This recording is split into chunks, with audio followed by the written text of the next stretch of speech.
When you start to learn about Buddhism, you will probably see that Buddhism is very rich and diverse in its sections. Sometimes you see monks eating vegetarian food, but sometimes you see monks eating non-vegetarian food. Perhaps you will wonder why there is such a difference, and which school of Buddhism is right for you. Please watch the entire video below, and you will get the correct answer.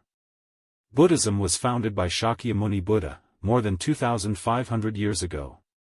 During the Buddha's lifetime, Buddhism had only one Sangha. However, about 100 years after the Buddha passed away, Buddhism had a split in ideology, so many sects were formed, and divided into two main groups of Buddhist schools. A school of Buddhism was transmitted from India to southern Indian countries, such as Sri Lanka, Thailand, Myanmar, so it is called Southern Buddhism or Theravada Buddhism. And another school of Buddhism was transmitted from India to northern Indian countries, such as China, Japan, and Korea, so it is called Northern Buddhism, also known as Mahayana Buddhism. These two schools of Buddhism have in common that they both accept the basic teachings of Buddhism such as the Four Noble Truths, the Eightfold Path, impermanence, and non-self, as well as the path of practicing precepts, concentration, and wisdom. However, in terms of precepts and ideology, there are differences. We will go from the overall difference to the details. The overall difference is that Theravada Buddhism advocates conservatism, preserving the precepts and teachings of the Buddha. Mahayana Buddhism advocates improvement, which means changing some Buddhist precepts and ideas to easily integrate with the cultural and social situation in each historical period as well as each country. Regarding the detailed differences, we will learn through the following 8 aspects. Number 1, the goal of practicing Buddhism. Although the common goal of Buddhism is enlightenment and liberation from the cycle of birth and death, there are differences in the practice goals of the two schools of Buddhism. The goal of Theravada Buddhist practice is to liberate oneself, through becoming an arhat and entering nirvana.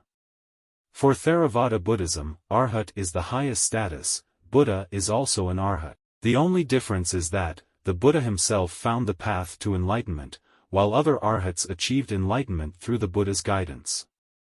The goal of Mahayana Buddhist practice is not to liberate oneself, but to save sentient beings from the cycle of birth and death through becoming a bodhisattva. For Mahayana Buddhism, arahantship is not the highest status, but Buddhahood is the highest status. When a person attains arahantship, he will not enter nirvana, but will continue to be reborn as a bodhisattva, and practice the paramithas to save sentient beings. After spending countless lives as a bodhisattva saving sentient beings, the bodhisattva will become a Buddha. Therefore, in Mahayana Buddhism, it is believed that within each of us there is Buddha nature, meaning that each person can become a Buddha, through the bodhisattva path as above. Number 2, concept of nirvana. For Theravada Buddhism, it acknowledges the separate existence of samsara and nirvana. Samsara is suffering. If you want to end suffering and escape the cycle of birth and death, you must enter nirvana. Simply put, Theravada believes that samsara and nirvana are like two separate banks separated by a river of ignorance. One side is the suffering of samsara life, the other side is the ultimate tranquility, nirvana. The Buddha's Dharma is likened to a boat that helps transport Buddhists from the river bank of samsara to the other bank of the river, nirvana. The meaning of the existence of nirvana in the Theravada is only to see the separation from samsara life, and does not mean that nirvana really exists in the worldly sense as a certain realm, because nirvana is unconditioned. However, Mahayana Buddhism does not recognize the separate existence of samsara and nirvana, but believes that samsara or nirvana are just one, all due to our misconceptions. When we realize that we have a self, and are attached to it, that death and rebirth is samsara. But if we realize that all things are the same without any difference, then that is nirvana. To put it simply, for the Mahayana, nirvana is a state of mind, where one realizes the truth that, one does not differentiate oneself from all other things in life. Each of us has the same true nature, also known as Buddha nature, and he or she is considered to have attained nirvana. Number 3, about worship. Theravada Buddhism only recognizes Shakyamuni Buddha as the only Buddha in this life, so they only worship Shakyamuni Buddha. Meanwhile, Mahayana Buddhism believes that there exist many different Buddhas. Shakyamuni Buddha is the leader of the religion on earth. There are also other Buddhas such as Amitabha Buddha, the leader of the Western Pure Land, and Medicine Buddha, the leader of the Lapis Lazuli Radiance, and some other famous bodhisattvas such as Avalokiteshvara Bodhisattva, and Ksitigarbha Bodhisattva. Therefore, Mahayana Buddhism worships many Buddhas, and bodhisattvas that we often see in Mahayana Buddhist countries, such as China, Japan, and Korea. Number 4. Sutras for Practice and Study. Theravada Buddhism practiced according to Pali Tipitaka, is written in Pali.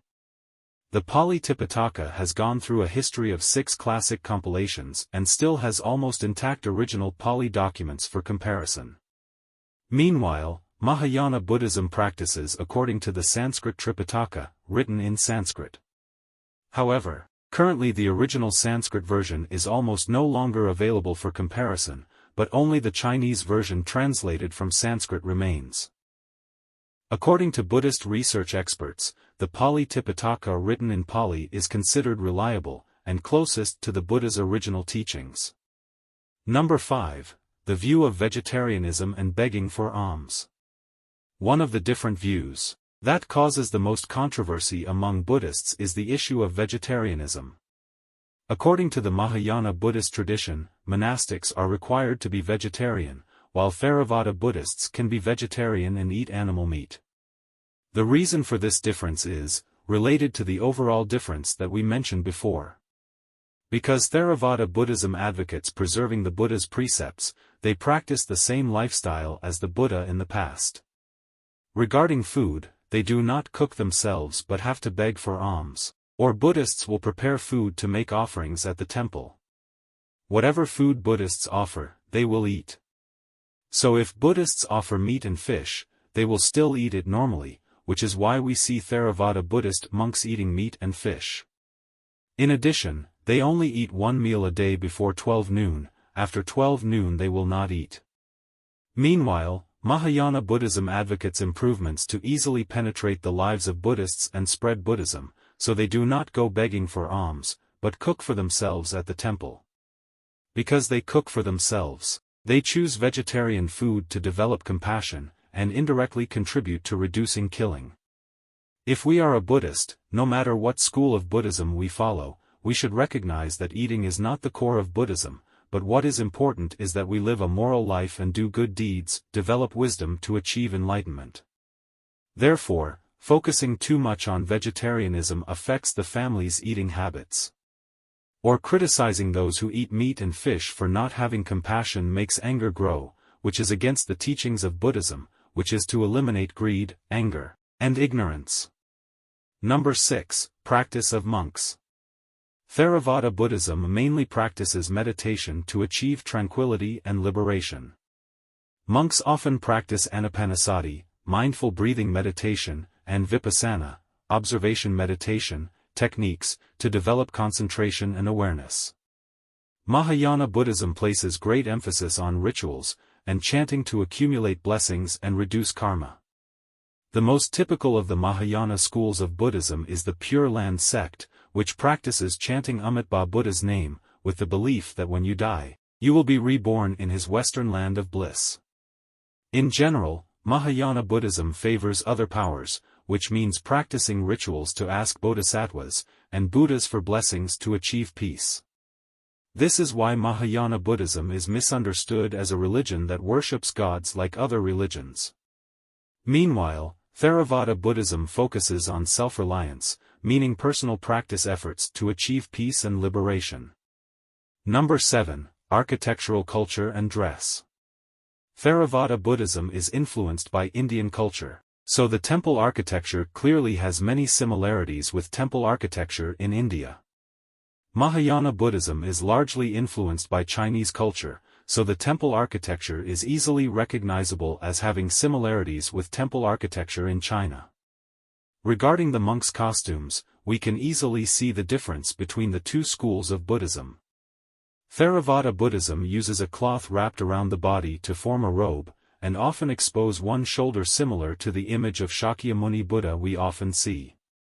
Mahayana Buddhism sews complete robes to wear, and covers the body without revealing one shoulder like Theravada Buddhism. Number 8. Distribution and number of Buddhists in different countries.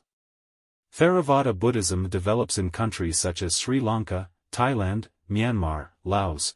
The proportion of the population following Theravada Buddhism in these countries is very high. For example, in Cambodia is 97%, Thailand is 93%. Mahayana Buddhism develops in countries such as China, Japan, Korea. Although the number of Buddhists in these countries is high, the proportion of the Buddhist population in these countries is very low. For example, in China it is only about 18%, in Korea it is 22%. One special thing is that although India is the birthplace of Buddhism, Buddhism only accounts for 0.7% of India's population. In short, if you are a believer familiar with rituals to worship gods, and pray for a happy and peaceful life, you can refer to the practice of Mahayana Buddhism. If you are someone who is familiar with meditation, and wants to self-discover your inner world to achieve peace, you should refer to Theravada Buddhism. In fact, although Buddhist traditions differ in practice, however, the core is still based on us living a moral life, doing good deeds, and developing compassion to have peace in life for ourselves as well as all sentient beings.